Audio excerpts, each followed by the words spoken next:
Hey, it's Kevin. Welcome to another Road Warrior video blog. Going to get a different view of the world. I don't know, do you ever pay attention to what's going on behind me? Usually I do a lot of driving around the highway, and I try to make sure to specifically do it around the highway. But as we're cutting this blog in Nashville, on a Sunday, we're starting to hit some traffic. So I'm not going to be able to hit the same roads that I normally would hit. So I hopped off onto a shortcut, and I'm actually going to, head back to the house, but going to head back through the city, or at least till I get to one of the highways. I was taking a shortcut. So I warn you now, the bumps, the road noise, I'm not quite sure what to expect, what you'll see, and I guess, I guess technically if it's that bad and it's that unwatchable, I won't use it.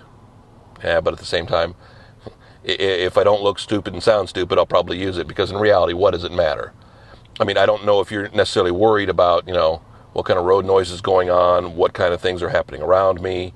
Again, it's more just a novelty factor that I'm one of, very few road bloggers, if you will. And I've touched on that before. I've touched on the Jerry Seinfeld's Coffee in the Car with a Celebrity, or whatever the heck he calls his podcast. I've watched it numerous times, but I still couldn't tell you what he calls it.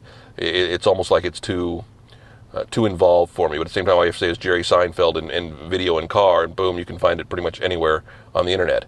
If you typed in Kevin Mason and video in car on the internet, I don't even know if it would tell you anything. I've never even checked that. I'll have to Google that and find out, for that matter.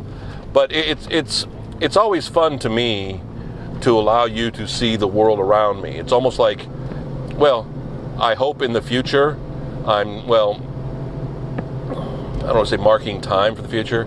It was funny recently, and I'm trying to remember where I saw it. A friend of mine on Facebook, I think, shared a link from one of those user groups on Facebook that was, remember the day, remember back in the day, or I think it was I Remember Akron. And somebody had taken a video camera in their car in 1987, and they had it facing forward, which I guess I could do. And you could actually, see them driving around parts of the University of Akron, parts of downtown that now, of course, no longer exist. Some of the buildings have been torn down. For years, there was a grocery store chain that had been there that they changed the names of, and the company had sold it, and it didn't exist anymore. I'd only heard people talking about it for years. And, when you live somewhere for a decade, you pretty much hear about everything, think you know everything, and you don't necessarily do that. Well, I was able to finally see a Click store, and that was kind of neat, and that was kind of interesting.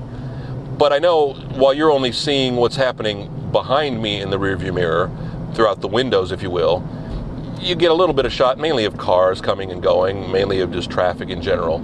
You don't necessarily see the sights and sound of whether it's Nashville, whether it's Wadsworth, whether it's, wherever I am on the road when I'm doing these. I've done them in Kentucky, I've done them in Ohio, I've done them in Tennessee.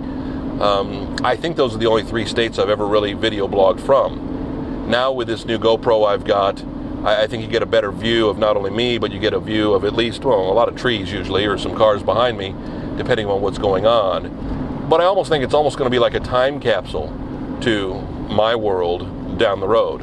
I'm not kidding myself thinking that some anthropologist is going to care about these things and that's really going to matter. But I think it's interesting. I think it's unique that I love going back and looking at old historic photos of places I've moved to or places I've left. I love looking at old historic video, which I think in 20, 30 years it's going to be fascinating with all this YouTube video content that's been created over the course of the last,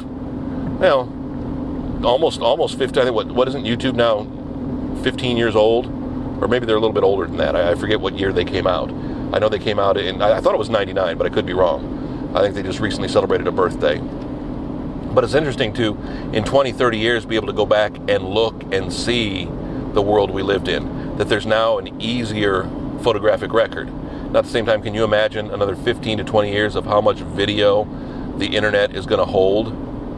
If they're probably going to just start deleting some of it, how do you determine what's important video, what's not important video? I've always hoped with these podcasts, with my Kev TV podcast, or video blogs, with my audio podcast, the Mason Minute, that it's almost like, I don't want to say a time capsule to who I am as a person, But if anybody's ever interested, and I don't know if there will be anybody, but at least I have nieces and nephews who I hope will be interested and always curious to know about me as a younger person. Again, hoping, I don't know if I'm hoping in 30 years I'm around. Again, I've never really thought about wanting to be 80. It's not something that's really interested me, and it's not something I've ever thought about.